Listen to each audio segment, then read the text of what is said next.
सहावी झोम मराठीमध्ये मी सावी तुमचं खूप खूप मनापासून स्वागत करते.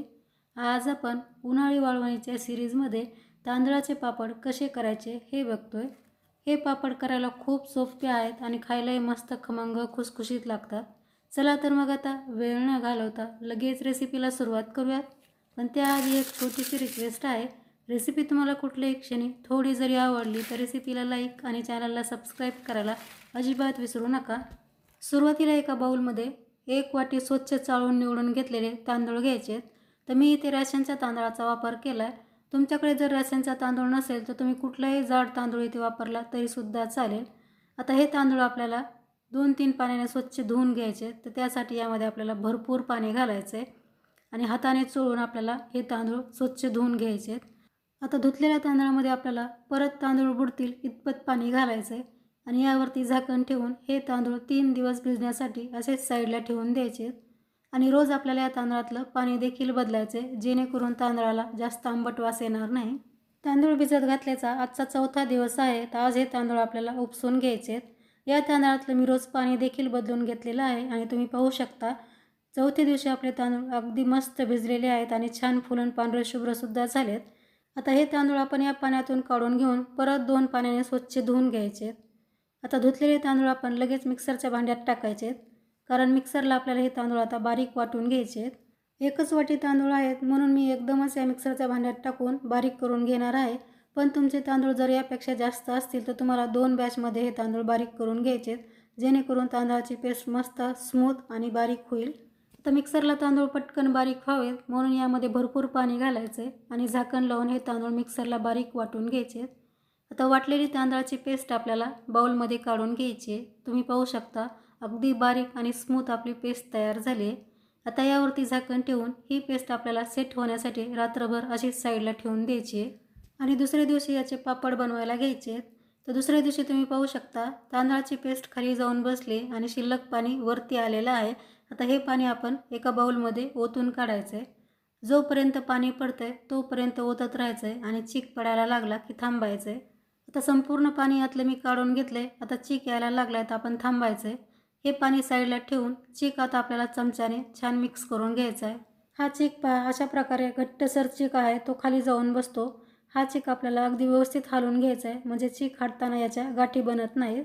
आता गॅसवरती मोठी कढई ठेवायची आहे आणि सध्या गॅस बंदच आहे. आता यामध्ये आपल्याला ज्या वाटीने तांदूळ मोजून घेतले त्याच वाटीने सुरुवातीला 6 वाटी पाणी घालायचं आहे आणि लागलं तर आपण आणखीसुद्धा पाण्याचा वापर करणार आहोत पुढे. पण सुरुवातीला आपल्याला एकदम पाणी न घालता फक्त 6 वाटी पाणी यामध्ये घालायचं आहे. आता गॅस चालू करून या पाण्याला उकळी काढून घ्यायची आहे. तर तुम्ही पाहू शकता पाण्याला मस्त उकळी आली आहे. आता लगेच गॅसची फ्लेम आपल्याला लो करायची आहे आणि यामध्ये चवीपुरतं मीठ टाकायचं आहे. आता आपण तयार केलेला तांदळाचा चीक आहे तो अशा प्रकारे एका हाताने यामध्ये सोडायचा आणि दुसऱ्या हाताने याला हटवून घ्यायचं म्हणजे याच्या गाठी बनत नाहीत. तर असा थोडा थोडा टाकून आपल्याला हा चीक मस्त हटवून घ्यायचा आहे आणि हटणं कुठेही थांबवायचं नाही. जोपर्यंत हा चीक मस्त घट्टसर होत नाही तोपर्यंत याला आपल्याला सतत असं हलवत राहायचं आहे. 2 ते 3 मिनिटानंतर तुम्ही पाहू शकता चीक आपला मस्त घट्टसर झालेला आहे. गॅसची फ्लेम मी आतासुद्धा लोच ठेवलेली आहे. चीक आपला अजून शिजायचा बाकी आहे तर याला शिजण्यासाठी आणखीन पाणी लागणार आहे. तर आता मी सध्या परत 1 वाटी पाणी यामध्ये घालते. पण पाणी घालताना इथे आपल्याला गरम पाण्याचाच वापर करायचा आहे. थंड पाण्याचा इथे अजिबात वापर करायचा नाही. आता परत 2 ते 3 मिनिटानंतर तुम्ही पाहू शकता चीक आपला परत घट्टसर झाला आहे आणि अजूनही चीक आपला शिजायचा राहिला आहे. तर परत 1 वाटी गरम पाणी यामध्ये घालायचं आहे. अशा प्रकारे थोडं थोडं पाणी घालून याला व्यवस्थित मिक्स करून घ्यायचं आहे म्हणजे चिकामध्ये हे पाणी अगदी छान एकजीव होतं आणि आपला चीक परफेक्ट शिजला जातो. आता असंच करून आपल्याला यामध्ये थोडं थोडं पाणी घालून मिडियम गॅसवरती हा चीक मस्त शिजवून घ्यायचा आहे. मिडियम गॅसवरती हा चीक मी 8 ते 9 मिनिटे शिजवून घेतला आहे आणि तुम्ही पाहू शकता चीक आपला मस्त शिजायला लागला आणि छान दाटसर झाला आहे आणि याला थोडीशी चकाकी देखील आलेली आहे. पण अजूनही हा चीक परफेक्ट शिजलेला नाही. तर परत 1 वाटी पाणी मी यामध्ये घातलं आहे. आत्तापर्यंत आपण यामध्ये 9 वाटी पाणी घातलेलं आहे. तर आणखीसुद्धा आपल्याला हा चीक शिजण्यासाठी यामध्ये पाणी घालावं लागणार आहे. पण सध्या हे पाणी आपण यामध्ये मिक्स करून हा चीक आणखी थोड्या वेळ शिजवून घेऊयात. मिडियम गॅसवरती हा चीक शिजवता शिजवता आता मला 15 ते 16 मिनिटे झालेली आहेत आणि तुम्ही पाहू शकता चीक आपला चांगला ट्रान्सफर झाला आहे पण परफेक्ट अजूनही चीक शिजलेला नाही. तर हा चीक शिजण्यासाठी आणखी आपण यामध्ये 1 वाटी पाणी घालूयात. पाणी आपल्याला आता एकदम घालायचं नाही, चिकाचा अंदाज घेत घेतच यामध्ये पाणी घालायचं आहे.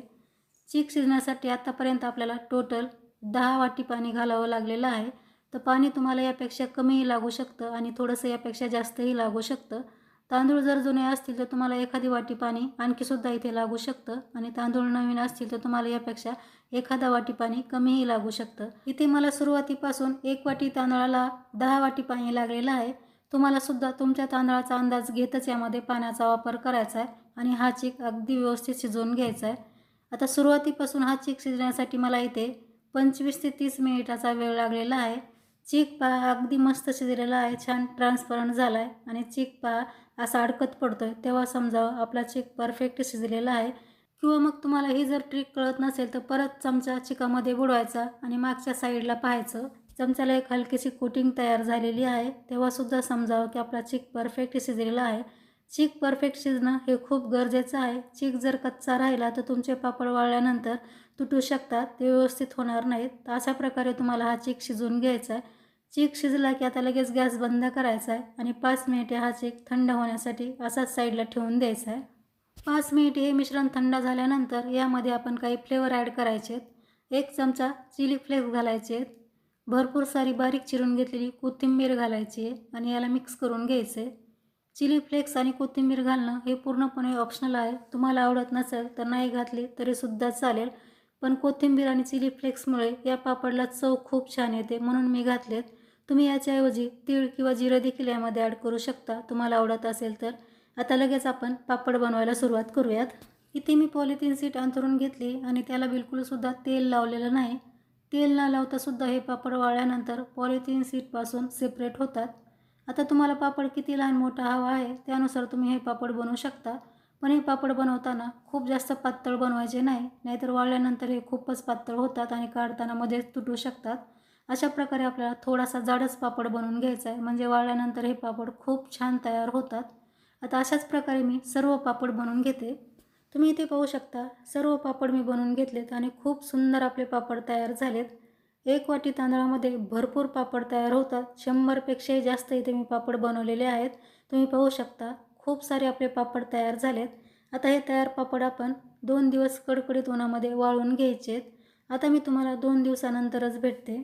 2 दिवसानंतर तुम्ही पाहू शकता तांदळाचे मसाला पापड आपले अगदी मस्त वाळलेले आहेत आणि वाळल्यानंतर हे पापड पहा खूप सुंदर तयार झालेले आहेत, खूप सुंदर दिसत आहेत सुद्धा. आणि पहा किती पातळ पापड तयार झालेला आहे. आपण हे पापड बनवताना एकही थेंब तेलाचा वापर केलेला नाही, तरीसुद्धा आपले पापड परफेक्ट निघालेले आहेत, मध्येच कुठेही तुटलेले नाहीत. हे तांदळाचे पापड मी 2 दिवस कडकडीत उन्हामध्ये वाळवून घेतलेत. पण तुमच्याकडे जर उन्हाची सुविधा नसेल आणि तुम्हाला हे पापड बनवायचे असतील तर तुम्ही पापड फॅनखालीसुद्धा वाळवून घेऊ शकता. फॅनखाली हे पापड वाळण्यासाठी तुम्हाला 3 ते 4 दिवस लागतील. आता मी हे पापड तुम्हाला तळूनसुद्धा दाखवते. इथे मी तेल अगोदरच गरम करायला ठेवलं होतं. तेल चांगलं गरम झालं की फ्लेम आपल्याला अगदी कमी करायची, कारण हा पापड अगदी काही सेकंदामध्ये तळतो. खूप जास्त वेळ जर तेलात पापड राहिला तर तो पटकन लाल होऊ शकतो. अशा प्रकारे आपल्याला तेलात पापड टाकायचा आहे आणि तो पटकन तळला की बाहेर काढून घ्यायचा आहे, म्हणजे तुमचे पापड मस्त पांढरे शुभ्र तयार होतात. आता आणखी काही पापड मी अशाच पद्धतीने तळून घेते. तर तुम्ही पाहू शकता करायला खूप सोपे, खायला मस्त खमंग, खुसखुशीत आणि तोंडात टाकताच विरघळणारा तांदळाचा मस्त पांढरा शुभ्र मसाला पापड बनवून तयार आहे. पाहिलं ना किती सुंदर हे पापड तयार झालेत आणि खायलाही खूपच टेस्टी लागतात. ट्राय करून पहा आणि रेसिपी तुम्हाला कुठल्याही क्षणी थोडी जरी आवडली तर रेसिपीला लाईक शेअर करा. आणि चॅनलवर तुम्ही पहिल्यांदाच आला असाल आणि चॅनल अजूनही सबस्क्राईब केलं नसेल तर चॅनलला सबस्क्राईब करून समोरील बेल आयकॉनवरती क्लिक करा, म्हणजे माझ्या येणाऱ्या नवीन रेसिपीचं नोटिफिकेशन तुम्हाला सर्वात अगोदर मिळेल. तर लवकरच भेटू आणखी एक अशा छानशा रेसिपीसह. तोपर्यंत मस्त खा आणि हेल्दी राहा. धन्यवाद.